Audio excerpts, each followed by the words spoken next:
Hello, friends, and welcome to Empower You 2 podcast. I'm your host, Natasha Paris, and I'm excited because you are in the building with me.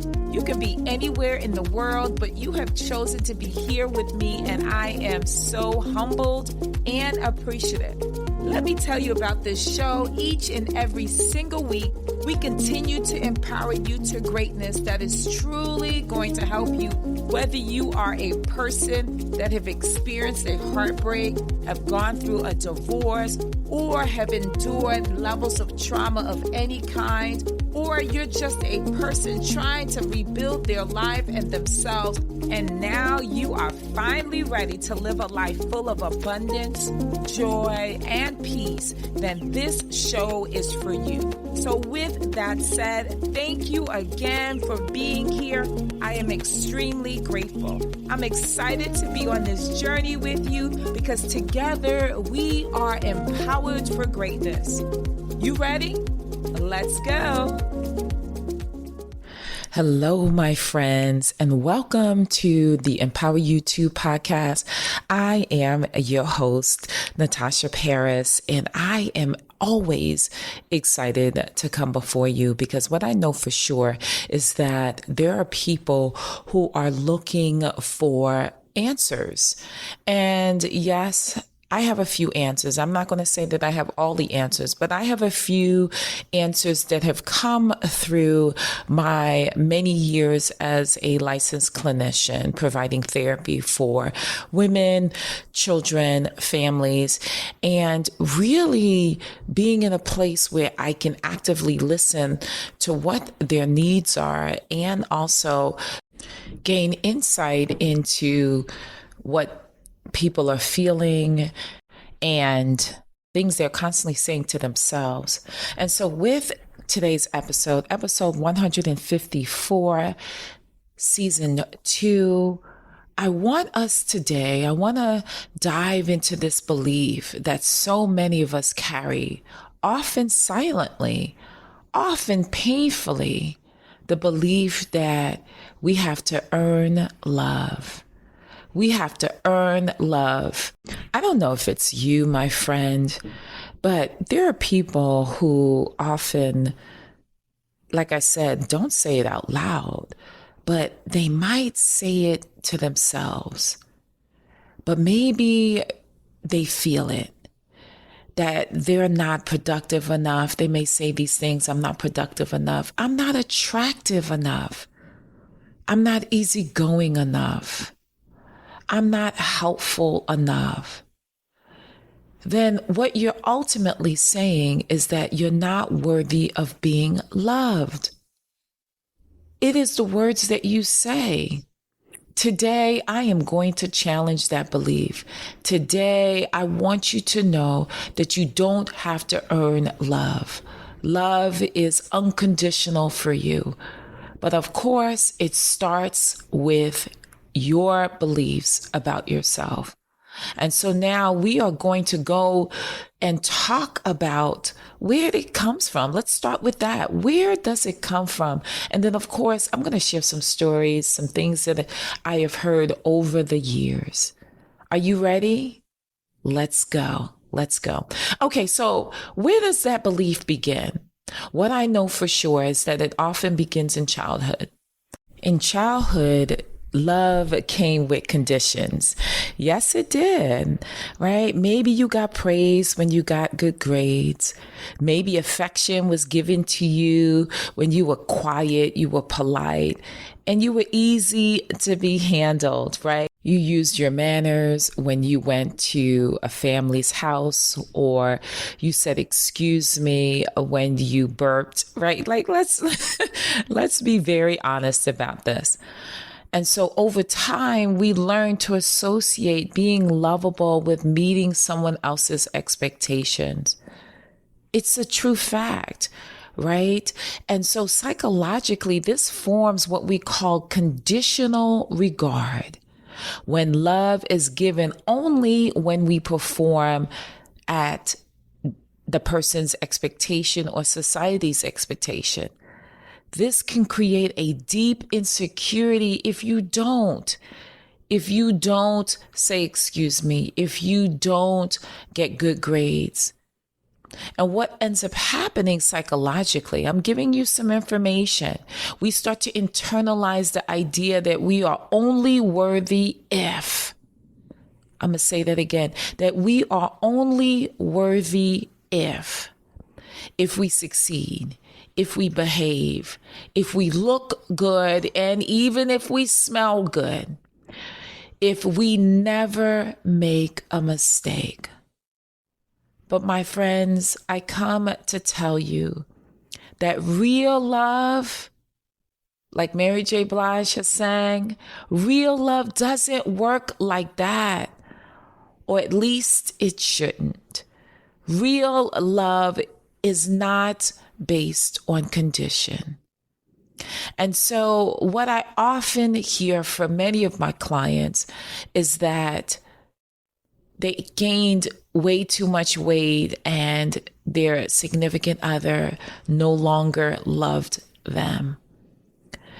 What I've heard is that they were late one day at work and it seemed like it just became a snowball effect. And that person who praised them no longer praised them any longer. And so one of the things that I have heard is that there have been stories of individuals, for example, that said, my dad only noticed me when I did something exceptional. I got straight A's, played 3 sports, and never cried. I thought being strong made me lovable, but I became exhausted, lonely, and angry inside because I set these expectations for myself that sometimes, or I should say oftentimes, was unreachable. Stories are powerful because they show us a pattern. When love is transactional, we lose ourselves trying to earn something we should have never had to bargain for. Oh my goodness. We had to bargain for our love? It's not something that you have to earn, my friend. You should never have to say, I will give you this if you love me, if you appreciate me. And so what am I saying to you is that I want you to think back at your past. Think back at times as a child when you felt that you had to do something to gain something. Because really, my friend, you don't have to do anything to be lovable. You are perfect the way you are. Yes, there are things that we may say, well, I need to gain more strength, so I'm going to go to the gym. But you have to do it for you and no one else. All too often, these behaviors, these patterns of thought are created when we're children. And what continues to happen is this cycle of looking for love, but truly looking for love in all the wrong places. And those wrong places can be places of relationships that are toxic. It can be staying in a job that you know you do not like, but you want to be accepted by your family because they really wanted a lawyer in the family. And so you decided to take on that high expectation to satisfy them when ultimately that was never your dream.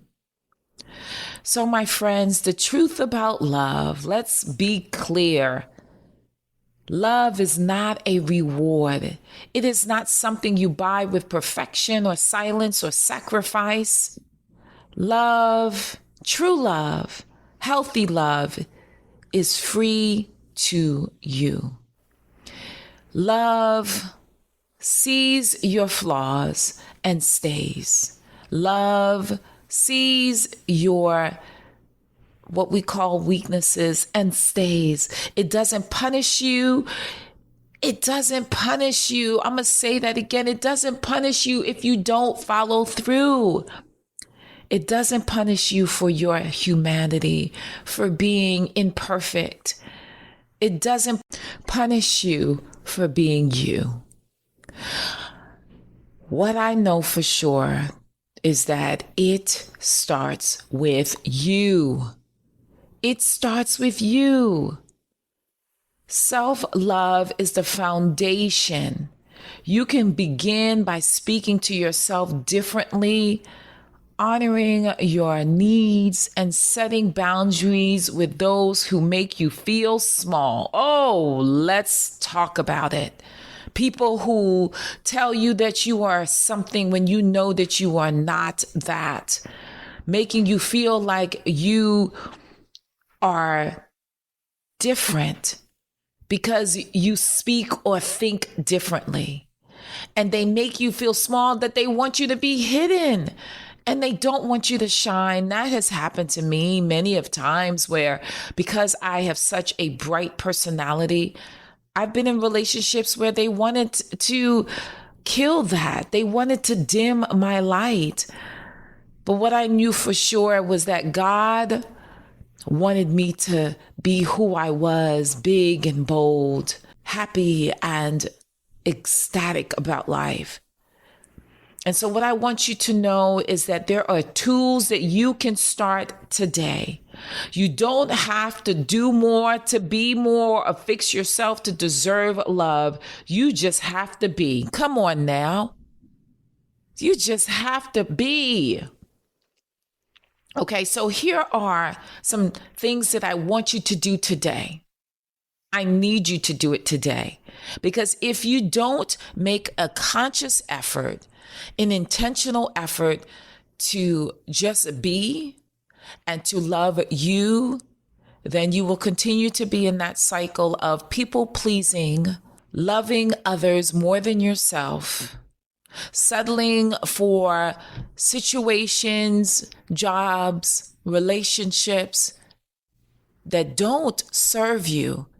Because what I've said before on many occasions, because we don't want to have people in our lives who subtract and divide from our life.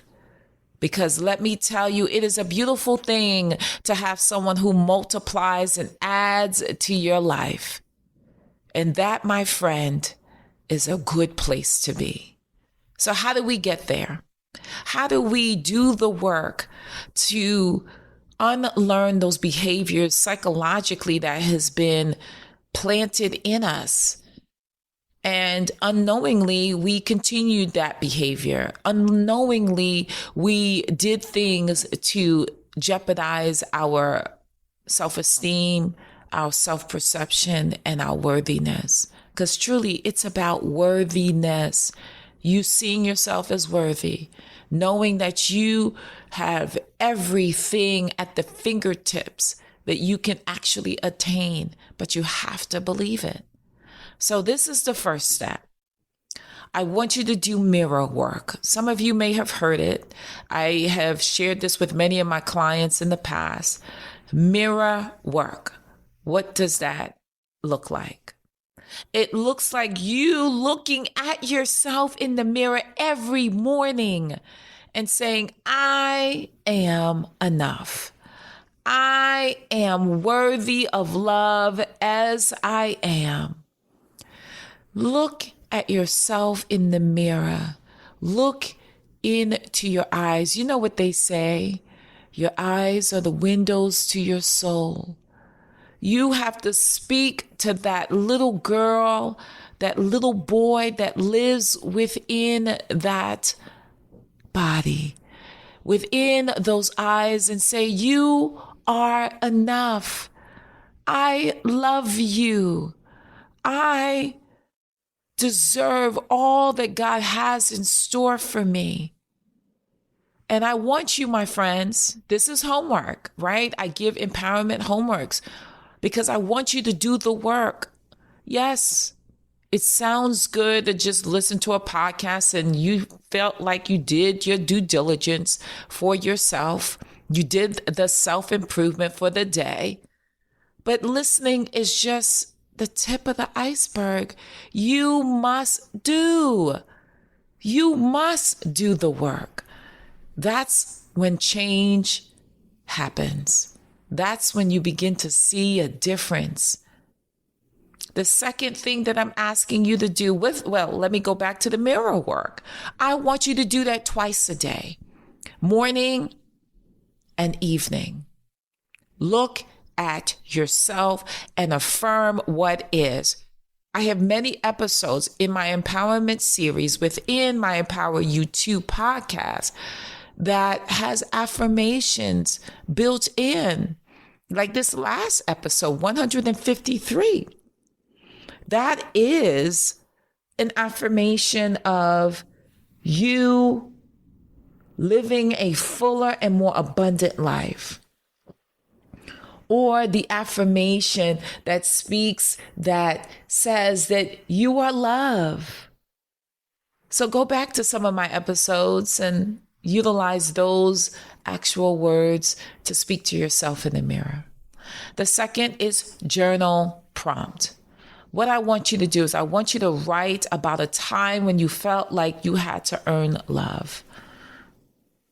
Ask yourself, what did I need instead? What did you need instead when you felt like you had to earn love? Whether it was with your parent, whether it was with a friend, right? An actual time.